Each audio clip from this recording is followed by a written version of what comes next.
Hello, hello, hello, and welcome to this edition of A Quick Pint. Now, in response to my recent video on the IQ of Prince Harry, a number of you were making responses that were disputing that there was a relationship between education or education level or success at school and intelligence, and were trying to argue that this is not the case, and trying to say, well, look, I know of many instances of people that are very clever and don't do very well at school or whatever. So I want to establish in detail exactly what we mean when we say that there is a relationship, a strong relationship, between how well you do at school and intelligence, or IQ. So, the relationship, the correlation is found in terms of how educated you are, i.e. what is your highest degree, and intelligence of about 0.5, and the relationship with an absolute obviously being 1, and the relationship between how well you do in your school leaving exams, basically, how well you do at school, and intelligence, that correlation is about 0.7. So it's a very strong relationship. Now remember that the heritability of intelligence is something like 0.8, so it's highly genetic. So that's it. That's the relationship. It's very strong.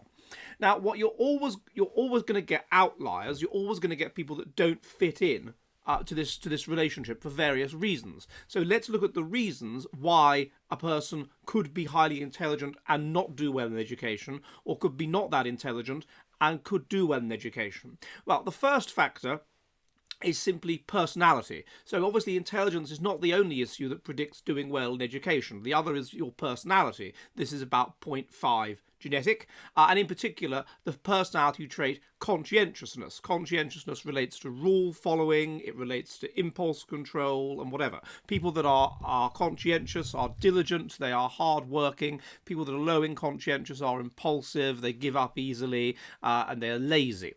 So obviously if you have low conscientiousness, and then it can be enough to outweigh your intelligence, and mean that even though you're cleverer than somebody else, you don't do as well in education because your conscientiousness is so low. Or it could be that you have very high conscientiousness, and therefore you do better in education than someone who is more intelligent than you because you work harder and whatever. But this is not the norm. As I say, the relationship is 0.7. But that's one reason why it could be different. Personality, conscientiousness. Weaker relationships are between doing well in education and agreeableness, because people that are agreeable are more likely to listen and think they might be wrong and learn things and whatever. So that's only a weak relationship. And also an optimum level of neuroticism, that is to say anxiety. Because if you are optimally anxious, then you will be concerned about doing well in exams and things like this, and you will revise and you will work hard and so forth because of your anxiety. If you are too anxious, you'll be overwhelmed by the anxiety and do badly. If you're not anxious enough, then you won't bother working hard, or you won't be motivated negatively. And so the result is that there's a weak relationship basically with anxiety. So that's the first reason. The second reason for outliers is simply that when we're talking about how well you do at school, people develop at different rates. So when you go through puberty, there is huge brain growth. Now, people go through puberty at different ages. So it could be that a person that goes through puberty very late only develops intellectually later, and so meaning his IQ goes up later, and therefore he is more intelligent later. So an example, the correlation between how intelligent you are, by the way, at the age of about 11 and how intelligent you are in adulthood is about 0.7. Now, what that means, of course, is that there's a tremendous amount of room for somebody to be, let's say, extremely intelligent when they are 11, maybe because they've gone through puberty early, but then for that intelligent by the standards of their cohort, but then for their IQ relative to those of their cohort to go down. But there's also room for somebody, let's say they go through puberty late, for their IQ to go up. So that would be another reason why you would have an outlier. Another reason why you might have an outlier is simply brain damage, for whatever reason. A person that is born prematurely, a person that is born late, a person that has a serious illness in childhood, a person who goes even through some sort of emotional trauma, severe emotional trauma. These things can cause brain damage, and it takes the brain a long time to co-opt other areas of the brain to do the job that the damaged areas of the brain are supposed to do.